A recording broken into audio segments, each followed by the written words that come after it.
하나님, 거룩한 주일 우리 아버지 하나님께 힘 찬양대를 통하여 영광의 찬양을 올려드립니다. 주님, 큰 영광을 받으시옵소서. 아버지, 찬양하는 우리 단원들에게 신령한 하늘의 은혜를 때마다 일마다 공급하여 주셔서 주의 능력과 지혜로 참으로 강건케 하여 주시옵소서. 우리 사랑하는 성도들에게도 꼭 같은 은혜를 허락하여 주시며 이제 주의 말씀 앞에 섭니다. 이 말씀이 우리의 삶의 등불이 되게 하여 주시고 삶의 능력으로 늘 임재하여 주시옵소서. 예수님 이름으로 기도 올리옵나이다. 아멘. 하나님 감사합니다. 감사합니다. 오늘도 주일 예배를 드리는 은송아, 너는 하나님의 보석이다. 보석이 옆에 계신 분에게 변함없이 주일 예배를 드리는 집사님은 하나님의 보석입니다. 보석입니다. 보석입니다. 이 모든 것이 주님의 은혜입니다. 아멘. 아멘. 오늘 처음 오셨는데 감사해요. 이거 하면 다 안 따라하거든요. 참 감사해요. 자, 인류 문명이 발달할수록요, 우리 사람이 점점 여러 모양으로 더 강해지고 탁월해지는데요, 우리가 고래보다 바닷속을 헤엄을 더 잘 칠 수 없고 독수리보다 더 하늘을 잘 나를 수 없고 사자보다 밀림에서 더 힘이 셀 수 없어요. 그래도 우리 사람이 독수리보다 더 멀리 오랫동안 하늘을 날 수 있고 고래보다 더 깊은 바다를 마음껏 잠수함을 타고 다닐 수 있고 그 어떤 맹수, 호랑이, 사자도 능히 이길 수 있습니다. 아무것도 없는, 어떻게 보면 가장 약한 우리 사람이 만물의 영장 이렇게 될 수 있는 비결이 딱 하나인데 이것은 교육입니다. 교육. 그래서 전 세계에서도 보십시오. 교육을 잘 받은 나라, 민족은요 점점 강해집니다. 숫자가 많아도 많다고 이게 아닙니다. 땅이 크다고 그것도 아니에요. 지하 자원이 많다고 그것도 아닙니다. 어쩌면 우리 대한민국이 이제는 선진국이 들어섰다고 다들 그러잖아요. 우리에게 자원이 많습니까? 인구가 많습니까? 땅이 넓습니까? 예로부터 우리 대한민국 부모님들은 자식 기르는 일이라면, 자식 공부시키는 일이라면 솥 팔고 논 팔고 못 먹고 못 입어도 다 가르쳤습니다. 유럽의 이태리를 가보니까 바로 경계선이 스위스예요. 스위스. 근데 스위스는 이태리하고도 국경이 다 있고 독일, 프랑스 이렇게 다. 그런데 스위스는 또 토지가 없어요. 거의 80% 이상이 다 알프스 산맥 산. 그런데 그 어떤 주변에 독일이나 이태리나 프랑스나 이런 나라보다도 더 GNP가 높고요. 더 잘 살고 누구도 스위스를 침범하지를 못해요. 우리 잘 알잖아요. 영세 중립국이라고. 영원히 중립국. 그런데 로마 교황청을 수비하는 수비 경비대는 다 스위스 사람들만 써요. 물론 그 역사적인 이제 의미가 다 도망갈 때 끝까지 지켰기 때문에 그 이후로 이제는 스위스에 자원하는 용병들만 로마 교황청의 수비대로 쓰는데요. 오늘날 그 스위스가 왜 그렇게 샜는가 하면은 너무 가난하기 때문에. 그런데 오늘날은 독일보다도 프랑스보다도 이태리보다도 더 잘 삽니다. 비결이 어디 있는가? 종교개혁하는 칼빈이 스위스에 가서 종교개혁 운동을 일으키면서 신앙 부흥 운동, 이 제네바를 통해서 일으켜서 그 이후로 이 스위스 사람들이 신앙으로 훈련하고 교육하는 것을 철저하게 칼빈의 정신으로 해와서 오늘날 그런 나라가 됐습니다. 교육, 우리 사람에게 이것보다 더 중요하고 귀한 것은 없습니다. 이 교육을요, 헬라어로는 두 가지 단어를 써요. 하나는 디다케라는, 우리가 흔히 말하는 지식을 가르치고 기술을 가르치고 이렇게 하는 주입식 교육을 디다케라고 그래요. 디다케. 그러나 또 한 가지 교육, 어린이 전도협회와 같은 파이디온 선교회, 이런 선교회 할 때에 파이디온, 이 말은 파이듀오에서 나온 말이에요. 파이듀오라 이 말은 단순히 지식을, 학문을, 기술을 주입식으로 가르치는 것이 아니고 인격 교육을 하는 것을 파이듀오라고 이렇게 얘기를 합니다. 사람의 됨됨이를, 인격을 가르쳐요. 그래서 관계를 잘 맺게 하고 상대를 이해하게 하고 어려운 일이 있어도 잘 견디고 참게 하고 서로 그래서 합심하여 협동하여 살아갈 수 있게 하는 그런 인격 훈련, 우리로 말하면 온전한 그리스도인으로 성장시키는 교육을 파이듀오 이렇게 얘기합니다. 그런데 오늘 본문 11절에 보면은 모든 사람에게 구원을 주시는 하나님의 은혜가 나타나는데요, 우리를 12절에 양육하시되, 양육이 바로 파이듀오, 전 인격적으로 다른 사람들도 이해하고 배려하면서, 그래서 공동체를 세워갈 수 있는 그런 사람으로 가르치는 교육을 양육, 오늘 본문. 그런데 이 양육을 무엇으로 하느냐 할 때에 11절에 있는 하나님의 은혜로 양육을 한다, 그 말입니다. 이게 오늘 우리 말씀을 같이 나눌 제목입니다. 교육은요, 방법에 따라서, 목적에 따라서, 수단에 따라서 전혀 다른, 교육이 좋은 것이기는 하지만 이슬람은 테러 교육을 시키거든요. 그래서 그들은 악의 세력을, 자기들 기준으로 악의 세력을 이렇게 테러해서 자기 몸에 폭탄을 쥐고 가서 같이 폭파하면 최고로 좋은, 우리로 말하면 천국 중에서 가장 좋은 데를 들어간다고 자꾸 주입을 시켜요. 그러니까 이 이슬람 아이들이 폭탄을 들고 그냥 가서 자기도 죽고 다른 사람도 죽이는 이런 자폭 훈련을 하고 실천하는 겁니다. 그런가 하면은 군대식 교육도 있지요. 아니, 그래도 그런 건 괜찮은데 공산당의 쇠뇌 교육, 계속 벌써 우리가 이제 저 북한하고 서로 38선을 갈라놓고 휴전선을 가운데 두고 지낸 지가 수십 년이 되니까 자라나는 아이들은 공산당이 절대 옳은 줄 알죠. 그것만 보고 들었으니까. 그런 면에서 우리가 건전한 성품을, 인격을 바른 신앙으로 훈련받는 것은 정말 복된 일입니다. 참 진리를 따라서 참 좋은 하나님의 은혜로 우리가 교육을 받는다. 얼마나 감사한지 봅니다. 그런데 은혜는요, 여기 11절에 잘 보니까 11절 마지막 하나님의 은혜가 나타난다 이 말은 획득되어진다 이 말이 아닙니다.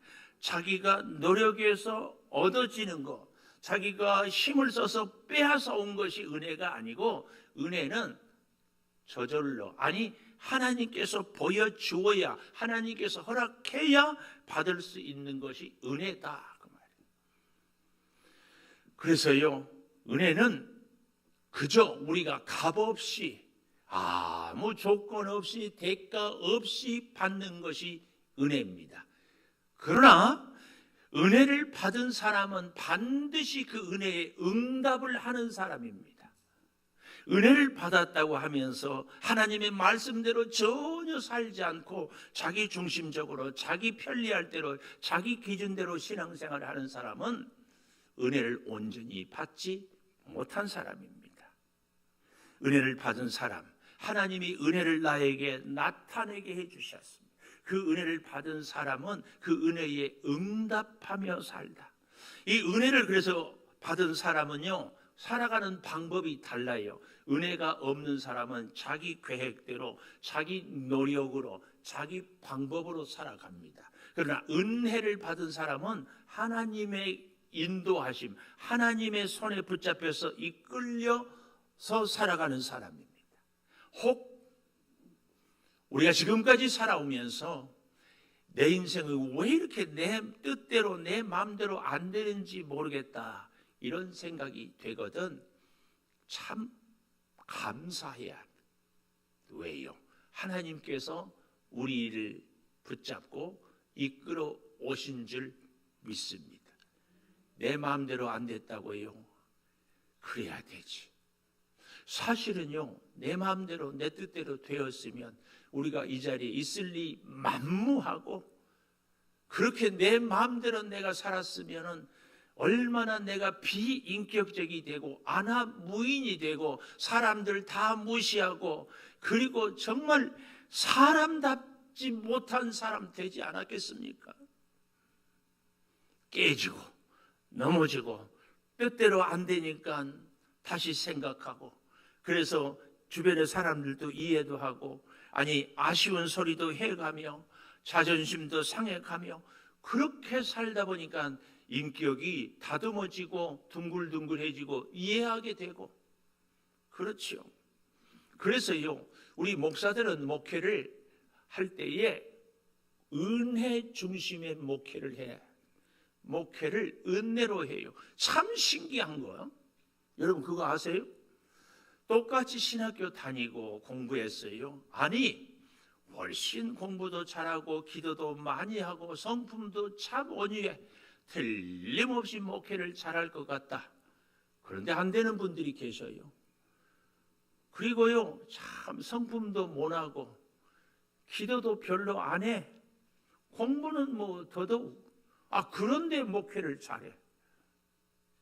이거 뭐 어떻게 설명할 수 있어요? 물론 큰 교회를 하는 것만이 전부냐? 전부 아니죠.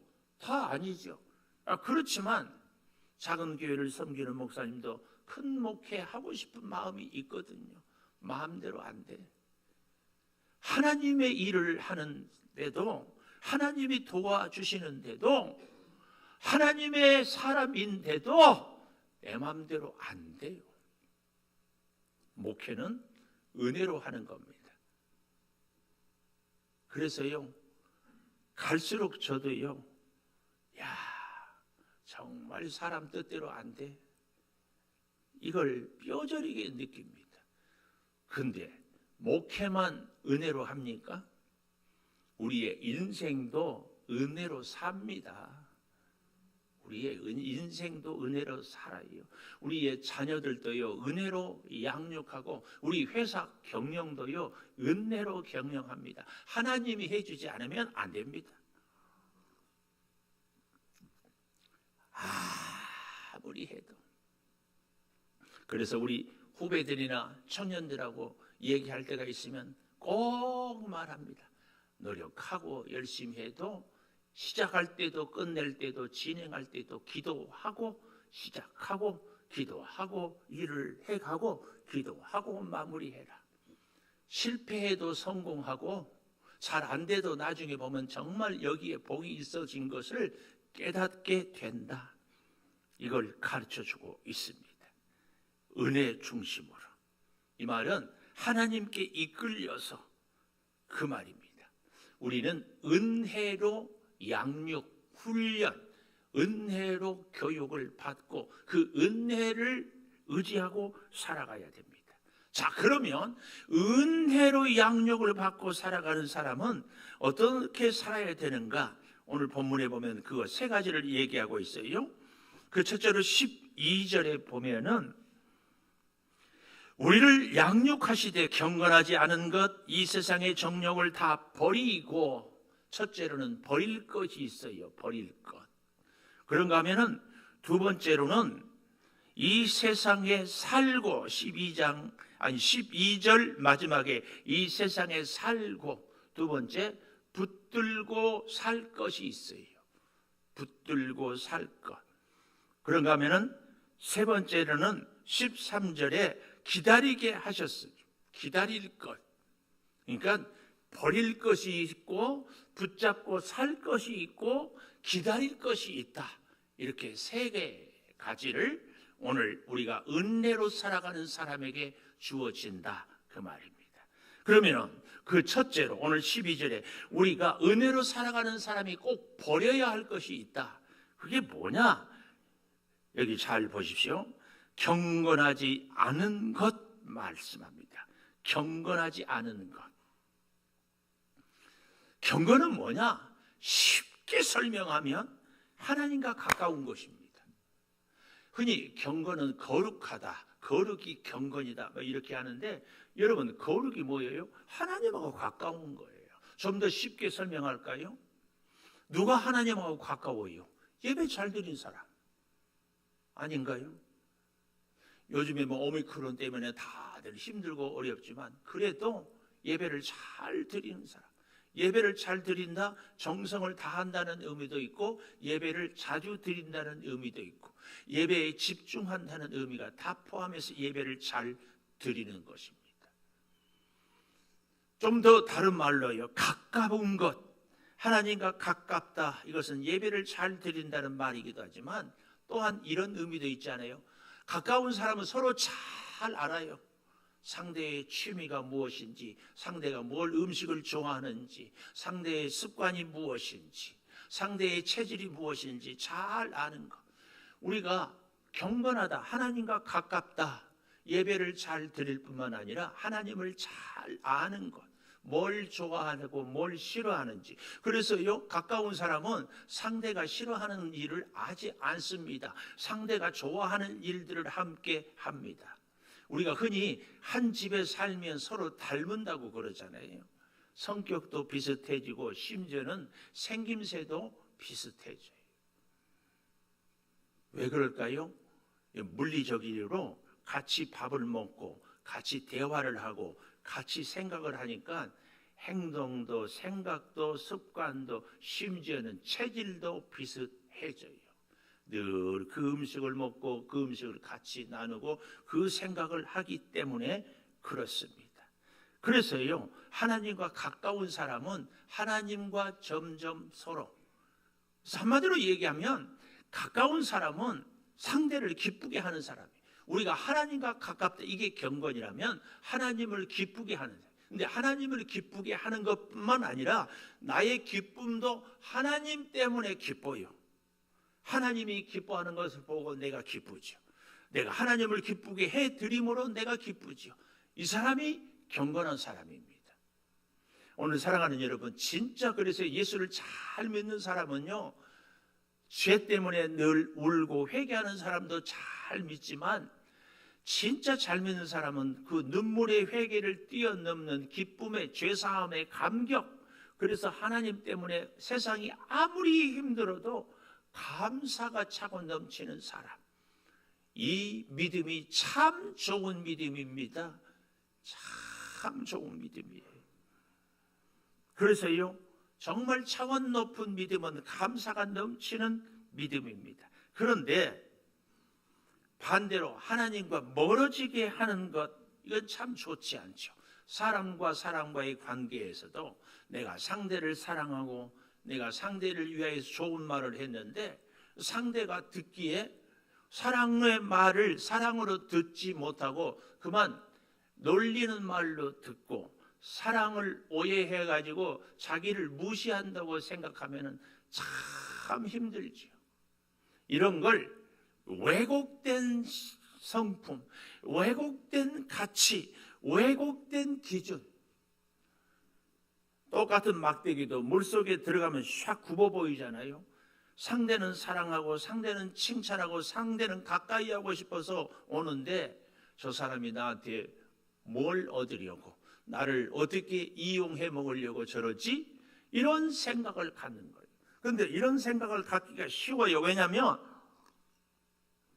우리가 성장하면서 어릴 때 다 아픔이 있거든요. 그런데 하는 경우에 그 아픔, 우리의 성격적인 혹은 우리의 생활의 여러 가지 생각이나 성장 과정의 성격이나 다 왜곡된 아픔은, 상처는 누구로부터 받는가? 가까운 사람. 어린아이들에게 가장 가까운 사람은 누구겠어요? 부모지. 지금은 우리 교회 안 나오고 이사 갔는데, 초창기에 어떤 분이 자기는 아버지 얼굴도 모르고 컸대. 그래서 자기는 상처가 너무 많대. 지금도 자기는 그 상처 때문에 누가 뭐라고 말 한마디만 하면은 그렇게 막 잠을 못 이룬대. 그런데다가 그 어머니가 그렇게 어린애한테 너 때문에 내가 이 모양 이 꼴이다. 네가 안 나왔으면 내가 이 고생 안 할 텐데, 얼마나 그런 얘기를 했는데. 근데요, 정말 제가 공감하고 많이 아파하고 기도를 하는데, 그런데 하나님이 한순간 막 그런 생각을 주는 거예요. 여러분, 우리 사람이 상처 없는 사람이 누가 있어요? 어릴 때 성장 과정에서 열등감, 저 사람, 내 친구는 잘났는데 나는 왜 이렇게 못났을까? 저 집은 왜 저렇게 잘 사는데 우리 집은 왜 이렇게 가난해? 저 친구는 키가 크는데 나는, 저 친구는 참 공부도 집중하는데 나는. 이런 열등감이 없는 사람이 누가 있어요? 다 있죠. 다 있어요.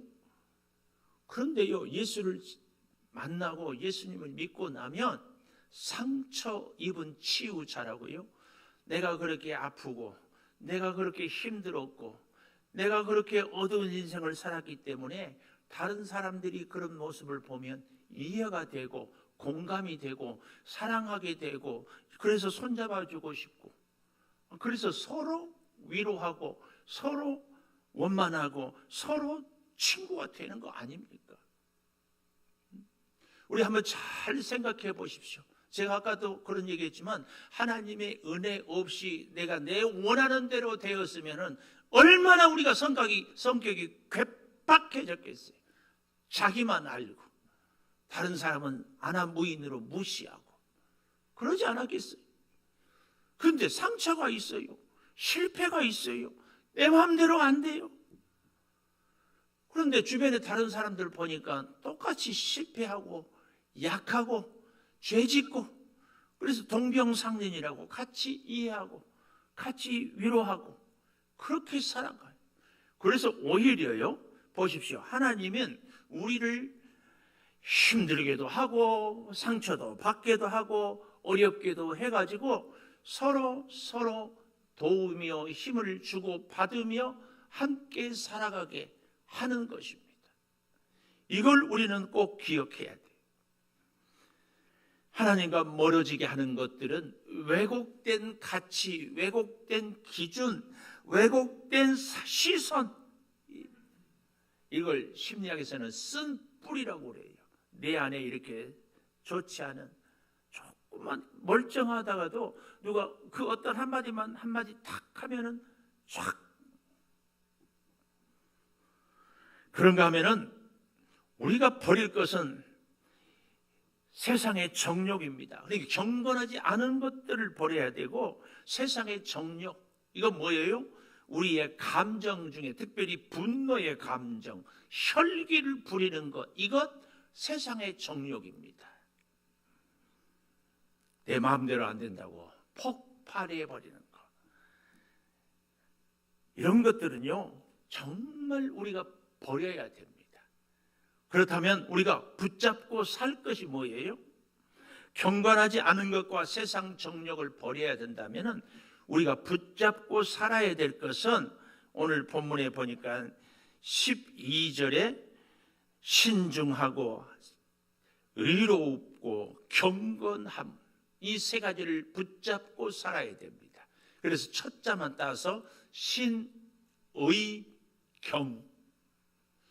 저와 여러분은 이름을 오늘부터는 별명을 신의경으로 바꿔야 돼요. 제가 한 2주 전인가 신재경 말씀드렸죠? 신재경.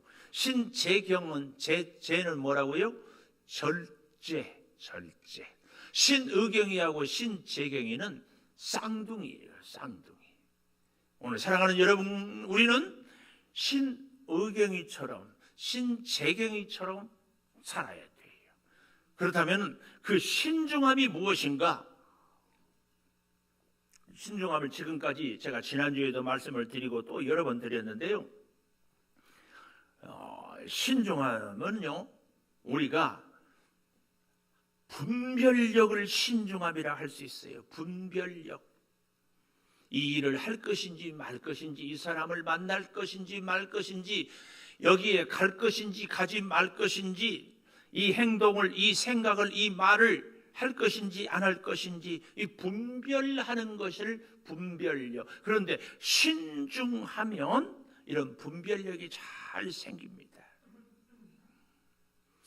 신중함. 사람은 분별력이 있는 사람입니다.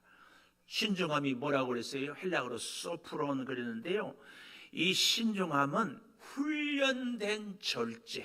그래서 이 신중함은 부모로부터 물려받은 것도 아니고 계속해서 훈련으로 신중한 사람이 될 수 있다.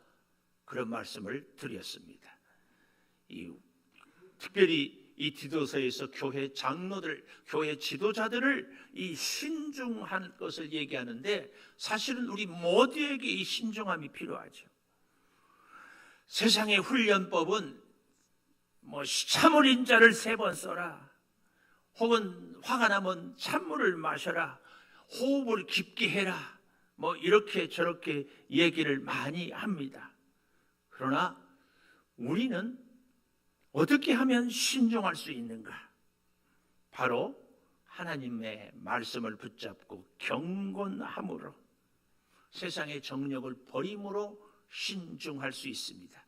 좀 더 쉽게 얘기하면 끊임없이 하나님의 말씀을 붙잡고 하나님의 은혜로 양육을 받은 사람이 신중할 수 있어요.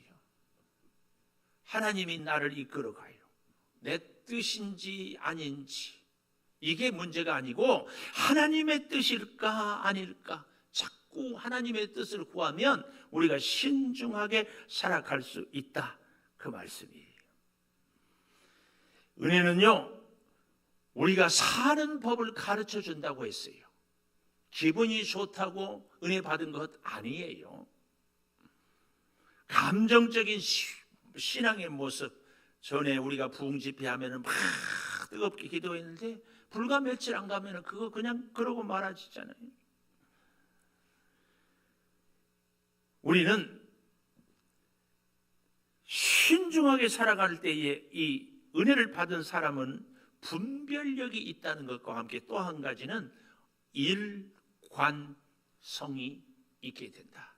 그러니까 신중한 사람은 분별력이 있어서 해야 할 일, 하지 말아야 될 일을 잘 분별함과 동시에 일관성을 갖게 돼요. 이 일관성은 나는 한 번 하면 한다, 안 한다면 안 한다, 내 목에 칼이 들어와도 안 한다, 한다, 이런 자기 확신, 자기 주장이 일관성이 아닙니다. 일관성은 뭐냐면 우리가 어떤 상황 속에서도 어떤 문제가 있어도 변함없이 하나님 앞에 서 있는 것, 이것이 일관성입니다. 때로는 내 감정이 막 폭발해서 견딜 수 없고, 혹은 주변에 많은 유혹이 막 바닷물결처럼 밀려오고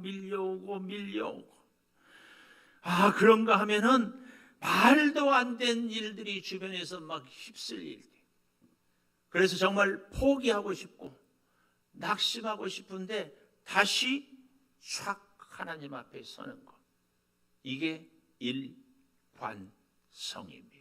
그래서 일관성의 이미지를 제가 오뚜기를 말씀드렸어요. 오뚜기 어때요? 휙 던지면은 또르르 걸리고 팍 비틀거리다가 촥 섭니다. 우리 인생이 환경으로 우리가 어렵고 내 자신의 개인적인 여러 가지 문제가 있고, 혹은 주변의 사람들 때문에 흔들려요, 낙심해요, 포기하고 싶어요. 그런데 다시 하나님 앞에 정신 차리고 쫙 섭니다. 일관성. 신중한 사람은 분별력과 함께 일관성이 있어요. 그리고 또 한 가지가 뭐예요? 자제력 혹은 절제죠. 자신의 감정, 정욕 이런 것들을 주의 말씀으로 잘 다스리는 겁니다.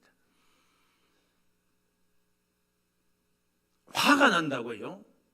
젊었을 때는 흔히 말해서 한따까리 한다고 그러죠. 폭발을 해가지고 막 치고받고 싸워요. 근데 나이가 들면서 힘이 없어서기보다는 그래서는 안 되겠다는 것을 반복 경험, 훈련을 통해서 깨달았어요. 부글부글 끓지만 그 감정을 잘 참는 것, 이게 신중함입니다. 이게 신중함. 이게 신중함이에요. 세상을 사는 이 신중함은 분별력과 일관성과 자제력이 있는 것. 이게 신중함. 이렇게 살아가면은요, 그 사람에게 놀랍게도 품위가 생겨요. 품위가.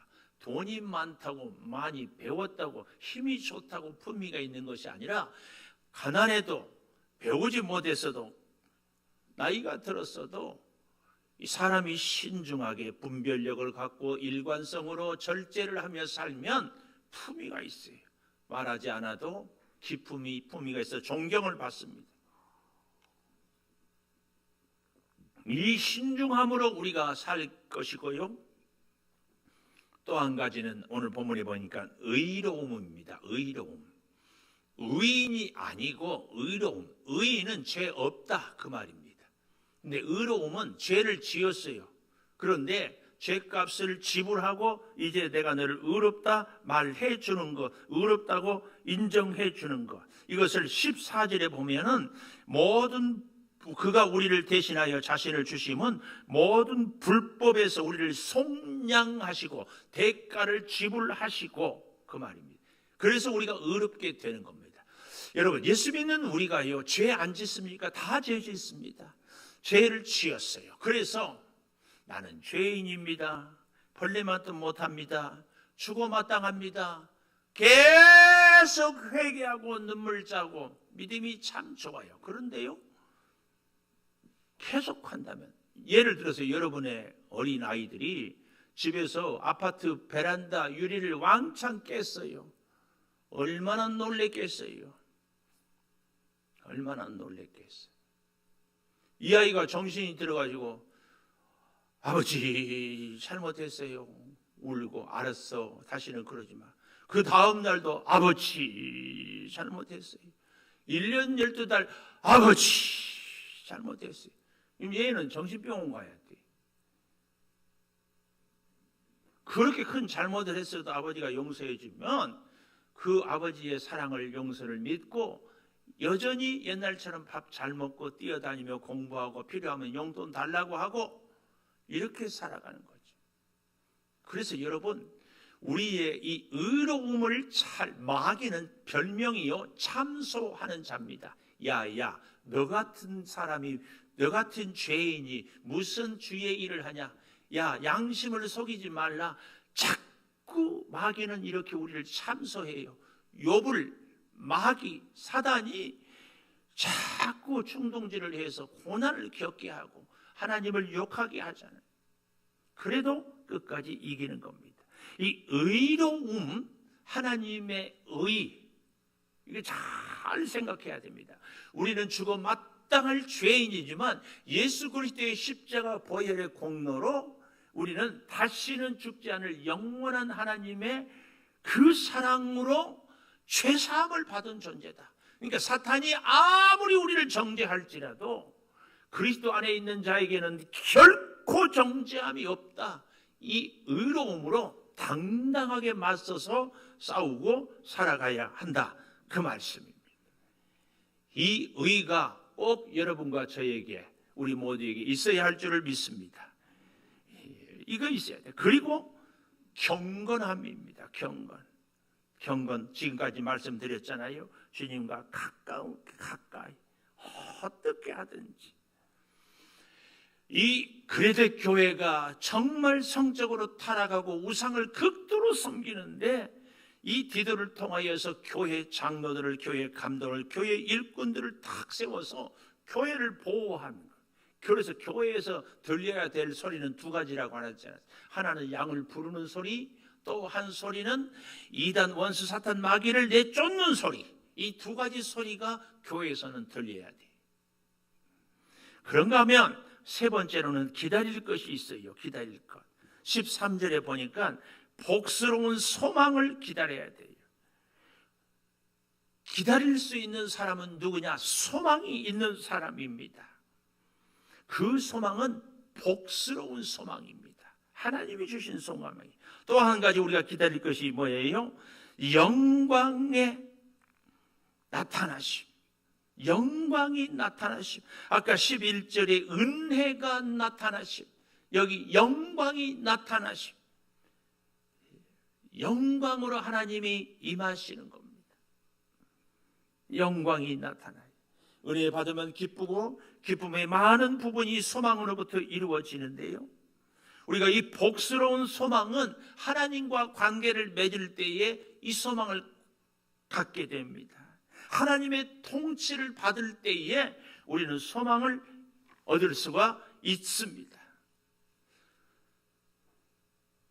아브라함이 하나님의 말씀을 듣고 나아갈 때 하나님이 아브라함을 축복합니다. 너를 축복하는 자에게 내가 복을 주고 너를 저주하는 자는 내가 저주하겠다. 그리고 하나님이 아브라함을 책임지고 인도하시고 복을 주십니다. 영광으로 나타나시고 복스러운 소망으로 함께 하십니다. 사랑하는 여러분, 잘 기다릴 수 있는 사람은 누구예요? 소망이 있는 사람입니다. 우리 인생의 참된 소망 되신 예수 그리스도를 꼭 붙잡을 수 있기를 축복합니다. 현실이 어려울수록, 현실이 암담할수록 더 확실한 소망 되신 주님을 붙잡는 것입니다.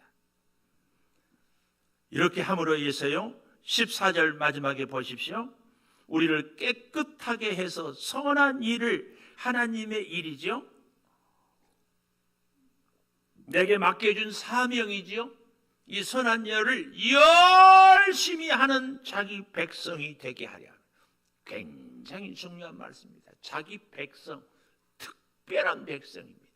여러분, 많은 아이들이 학교에 있어도 내 자녀만 데려다가 도시락 먹이고 용돈 줘서 학교 보내고 뒷바라지하고 아프면 업고 병원으로 달리고 다 책임져 주잖아요. 여기 선한 일을 열심히 하는 자기 백성, 특별한 하나님의 백성. 이렇게 해서 15절에 보십시오. 너는 이것을 말하고 권면하며 모든 권위로 책망하여, 모든 권위, 하나님의 말씀으로 신의 경으로 살아가는 사람에게는 하나님이 권위를 주어서 누구도 업신여기지 못하게 되는 놀라운 은혜가 저와 여러분 가운데 있게 될 줄을 믿습니다. 은혜로 양육받은 사람은 다 잊어버려도 좋아요. 무엇만 기억하자? 은혜로 양육받은 사람은 신의경이 되자. 신의경이 되자. 433장 찬송하면서 준비한 예물 드리도록 하십시다.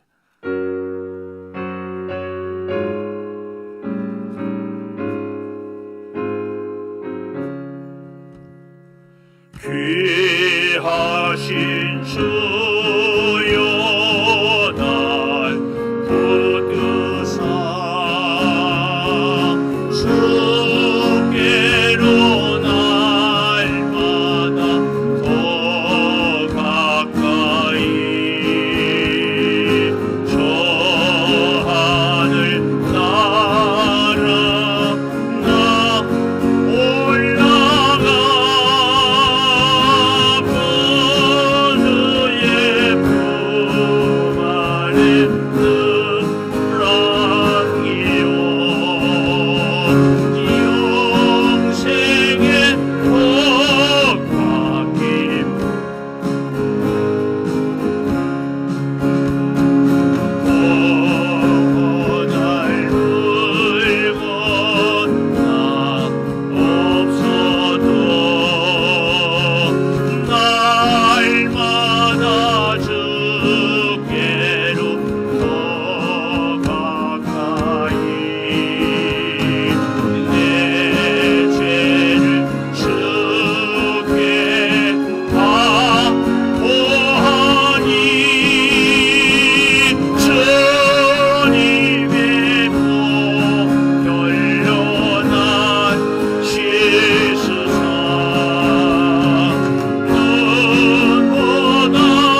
임용빈 집사님, 한정미 집사님, 나향진 집사님, 선민준 청년, 김시온 집사님, 감사의 물 최태용, 이영순 집사님 떡 예물과 함께 드렸습니다. 이민지, 서강희 어린이 성도, 전병진 집사님, 이미숙 장로님, 김현선 집사님, 임용빈 집사님, 자녀 서원의 물 이옥주 권사님, 내 뜻이 아닌 하나님의 뜻대로 자녀들을 양육하게 해주세요. 정미 집사님, 범사에 감사합니다. 모든 것이 주님의 은혜입니다. 이선아 권사님이 어깨 수술하고 왔는데 오늘 한 2주 못 오셨던가요? 앞으로 다시 아프지 마세요. 조선진 집사님 감사의 물, 한영미 집사님, 김준 전도사님, 김주은 사모님, 김선루 청년, 비전의 물 김이한 어린이, 익명으로 정동일 목사님 선교의 물, 서민준 청년 선교의 물 드렸습니다. 기도하겠습니다. 하나님, 은혜로 양육하며 양육받으며 살게 하여 주신 것 감사합니다. 아버지, 우리가 이 땅을 살아가는데 버려야 할 것들이 있습니다.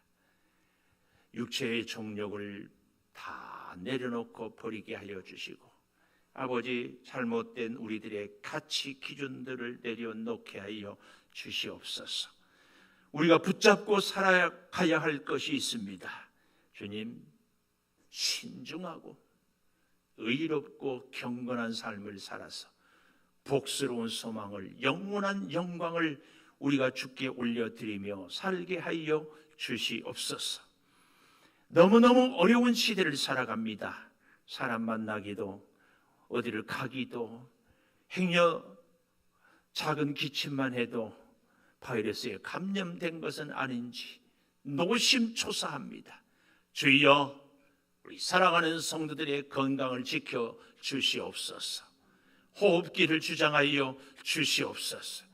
자가격리 중에 있는 성도들에게 은혜를 더하여 주셔서 속히 치료받게 하여 주시옵소서. 아버지, 소득을 주셔서 열의 하나를 구별하여 드립니다. 모든 것이 주께로부터 왔음을 고백하고 드리오니 받으시고, 이 예물을 통하여 하나님의 영광을 증거하며 하나님의 것을 구별하여 드릴 때마다 하나님 사랑하는 성도들에게 물질의 부요함을 꼭 허락하여 주시옵소서. 여러 가지 제목으로 감사합니다. 범사에 감사하고 자녀를 위하여 서원하며 감사하며 하나님의 뜻대로 자녀들을 양육하기를 소망하며, 아버지 하나님, 1000번째 동안 선교 예물에 주여 마음을 담아 드리오니 받아 주셔서 선교사님들이 새 힘을 얻으며 우리의 간절한 소원들이 응답이 다 되게 하여 주시옵소서. 아버지, 예배를 통하여 우리에게 말씀 주시고 우리를 만나 주시고 우리의 기도를 들어주시니 복스러운 소망으로 늘 주의 영광을 증거하며 복되게 살게 하여 주시옵소서. 지금은 우리 주 예수 그리스도의 은혜와 아버지 하나님의 무한하신 사랑과 성령의 감화 감동하심이 이제로부터 영원토록 함께 하시옵기를 간절히 축원하옵나이다. 아멘.